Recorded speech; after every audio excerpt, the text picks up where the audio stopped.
Namasté, bonjour à tous.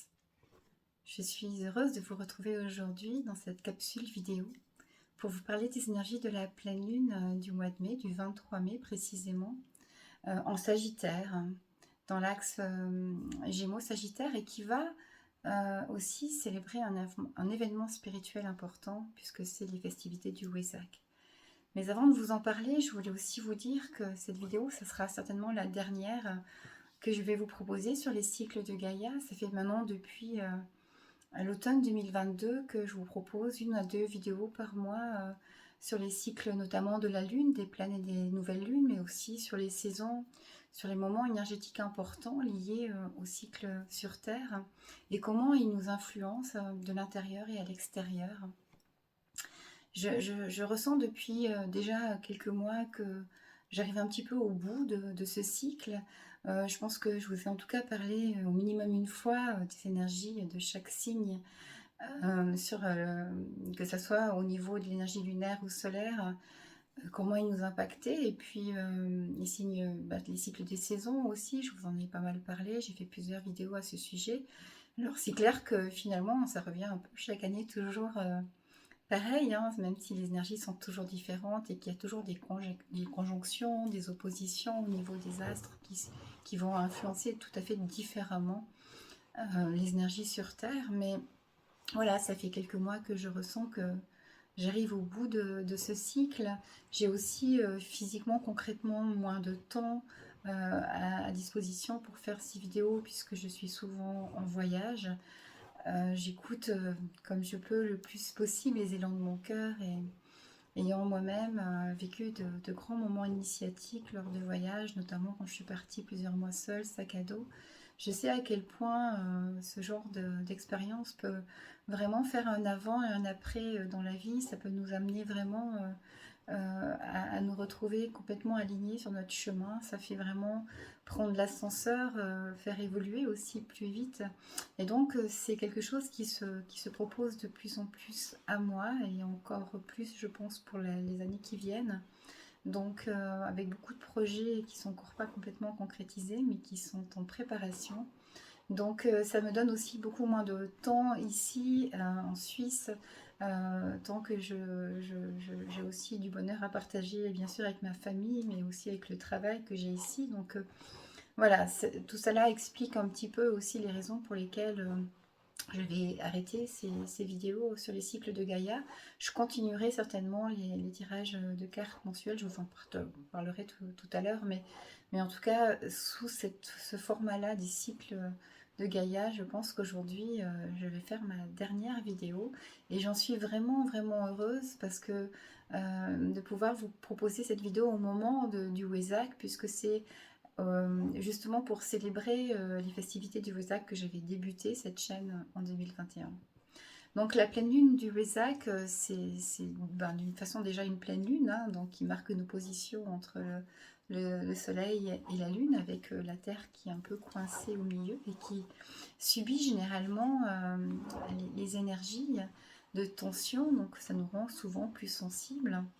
Mais le Wesak, c'est aussi un moment très très particulier. C'est un événement spirituel qui est beaucoup fêté un peu partout sur la Terre par les bouddhistes, et pas que, par certains hindouistes aussi, et qui commémore la naissance du Bouddha dans les années 623 avant Jésus-Christ, hein, donc il y a plus de 2500 ans, mais aussi son illumination et sa mort à l'âge de 80 ans.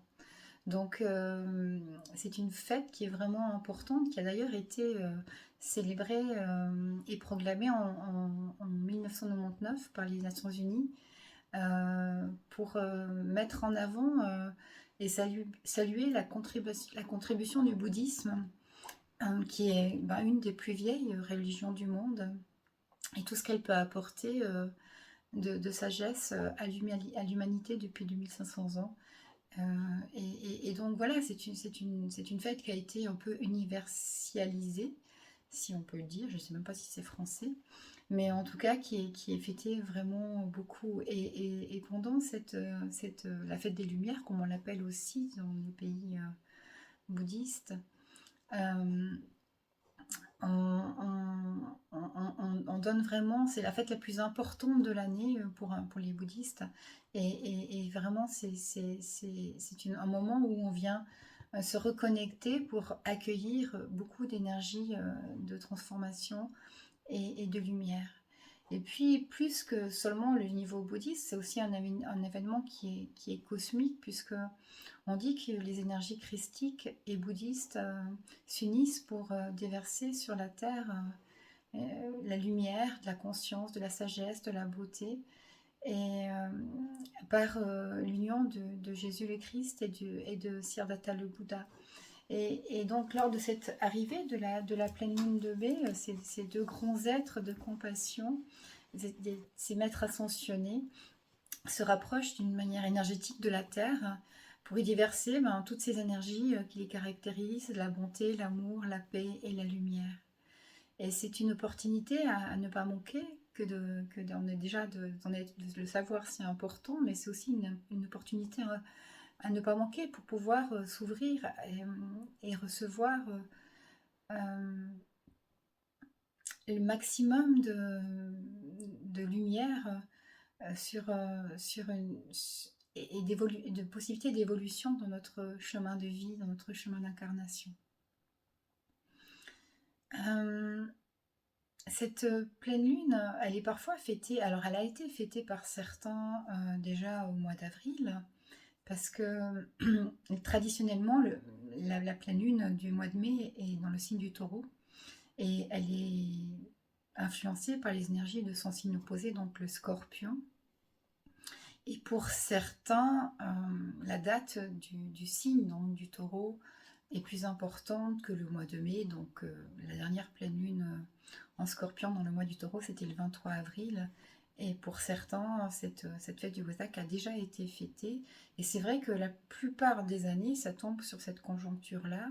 Et quand on voit l'énergie des signes du taureau qui vient ancrer dans la matière la lumière, et du scorpion qui nous oblige à aller transcender, chercher dans nos ombres tout ce qui peut se libérer, se transcender pour renaître tel le phénix dans la lumière, dans un renouveau.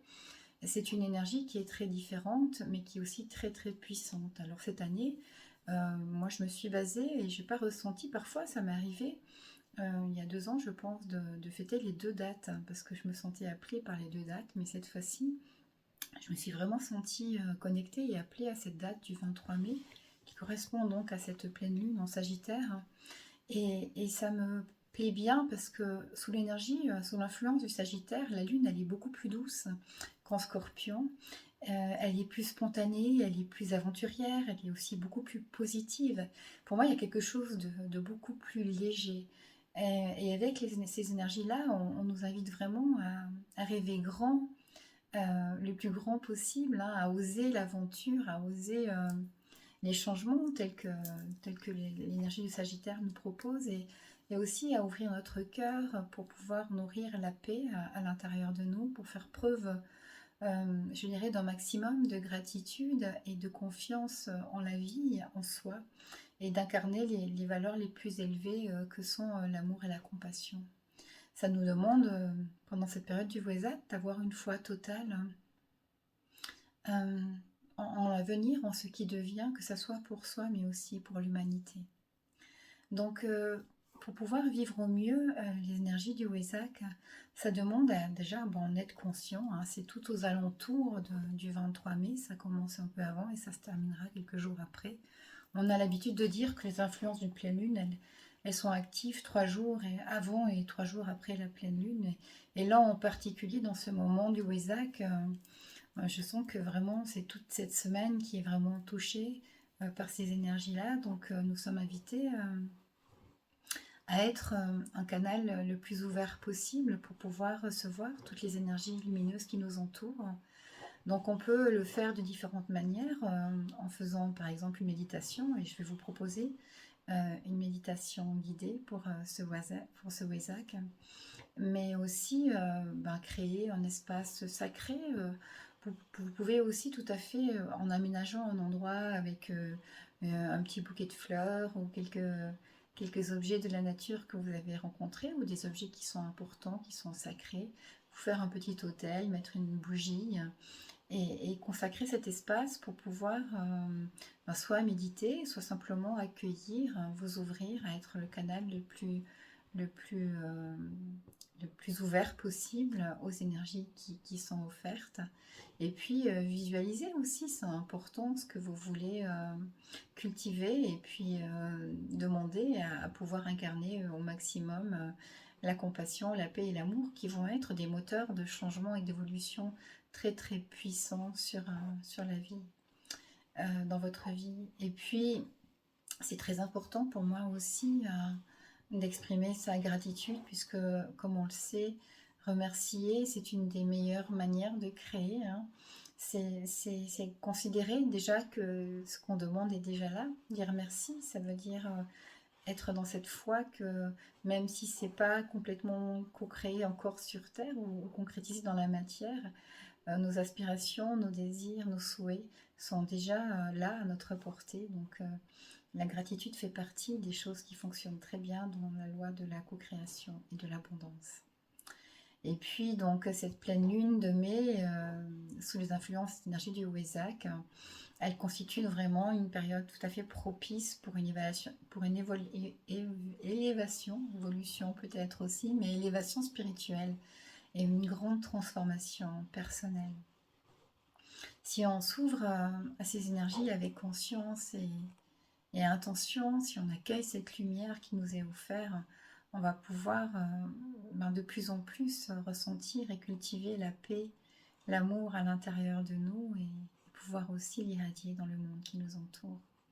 Donc voilà, c'est une pleine lune qui me tient à cœur et j'ai décidé cette fois-ci de faire en 2 vidéos, hein. Je vous proposerai, et je vais vous mettre le lien juste en dessous, pardon, j'en perds mon oreillette. Je vous proposerai une deuxième vidéo où je vais faire uniquement une méditation. Vous n'avez pas besoin de voir mon visage nécessairement pour cette méditation. Je vais plutôt m'installer devant mon autel pour y mettre l'énergie et l'ambiance. Et puis vous trouverez dans la barre d'infos en bas, en dessous de la vidéo, le lien. Si vous choisissez de faire cette vidéo, alors vous pouvez la faire le jour du Wesak, qui est donc le jeudi 23. Vous pouvez la faire tous les jours autour du Wesak, hein. Elle peut être refaite plusieurs fois. Et puis vous pouvez, si vous ne souhaitez pas suivre cette vidéo guidée, cette méditation guidée, il n'y a pas de souci, faites votre propre rituel, vos propres moments de méditation. Vous pouvez aussi méditer dans la nature. La contemplation et la connexion avec la nature est une sorte de méditation. Et je vous invite chacun à trouver le chemin, la voie qui vous parlera pour pouvoir célébrer ces moments importants et cette lumière qui arrive sur Terre. Et c'est vraiment pour moi important d'en être conscient parce que on demande souvent de l'aide aux anges, aux guides, à la source, à Dieu, à qui sais-je, pour pouvoir changer les choses sur Terre. Mais il faut bien avoir conscience que nous sommes aussi les créateurs de notre propre vie. Et donc, c'est important de réaliser que pour que les choses changent sur Terre, il faut que ça se fasse à travers notre propre lumière. Donc ouvrir notre canal, accueillir les énergies puissantes offertes par le Christ et Bouddha pour pouvoir ensemencer la terre de lumière, ça fait partie de notre mission, de notre travail sur Terre. Et plus nous sommes un canal conscient et un canal accueillant, plus nous pouvons amener cette lumière et ces énergies élevées de haute vibration sur la Terre aujourd'hui. Donc j'espère que nous serons très très nombreux à le faire. Et puis, je dirais que pour terminer un petit peu par rapport au Wesak, je citerai juste ces paroles du Bouddha qui dit que jamais la haine n'a éteint la haine ou les haines dans le monde. Seul l'amour peut guérir les haines. C'est seulement par l'amour que les haines sont éteintes. La haine en général, si on se met à son niveau vibratoire, elle n'entraîne que toujours plus de haine. Alors que de l'amour, en réponse à la haine, fait vraiment des miracles. Et puis, comme je vous l'ai dit, je vais terminer cette vidéo en vous rappelant que ce sera la dernière que je vous propose, en tout cas dans ces cycles de Gaïa. Je vais comme je vous l'ai dit en début de vidéo, continuer les tirages mensuels parce que ça me fait plaisir et parce que j'aime partager avec vous le ressenti, ma compréhension des messages des guides face aux énergies qui nous accompagnent pendant les mois. Je vais d'ailleurs tout bientôt faire cette semaine, je pense, la deuxième partie des énergies de 2024. Vous savez que je fais aussi, si vous suivez ces vidéos-là, un tirage annuel sur les énergies de l'année, mois par mois, enfin saison par saison, et avec un petit éclairage pour chaque mois. Et puis la première vidéo a été faite donc en décembre pour la première partie de l'année, de janvier à juin. Et j'avais par mesure de temps aussi dû interrompre cette vidéo parce qu'elle était déjà suffisamment longue. Et aussi le message que j'avais reçu parce que je voulais enchaîner tout de suite avec une deuxième vidéo pour faire la deuxième partie de l'année. Et les guides me disaient, mais en fait, prends le temps parce que les choses changent tellement vite actuellement sur Terre que ce que tu pourrais en ressentir, en voir aujourd'hui ou avoir comme message aujourd'hui ne seront certainement pas les mêmes que ce que tu pourras avoir si tu le fais un peu plus en avant dans l'année. Donc voilà pourquoi j'ai pas fait cette deuxième vidéo plus tôt et je pense que je vais dans ces jours qui viennent vous proposer aussi la deuxième partie pour qu'est-ce qui nous attend sur la deuxième partie de l'année 2024. Donc comme je serai certainement un peu moins régulière, je vais plus publier 3 vidéos par mois, peut-être une, maximum 2 en fonction de mes ressentis. Peut-être que de temps en temps je vous proposerai des méditations ou des exercices que je ressens énergétiques. Peut-être que de temps en temps je vous parlerai de sujets qui me tiennent à cœur, je ne sais pas encore, on verra ce qui s'en vient. Mais ce qui est sûr, c'est que vu que je serai moins présente, avec les algorithmes de YouTube, je serai certainement aussi moins visible. Donc n'hésitez pas, si vous voulez continuer à être averti de ces vidéos, à vous abonner et à activer donc la petite cloche pour pouvoir le savoir quand il y a une nouvelle vidéo qui sort.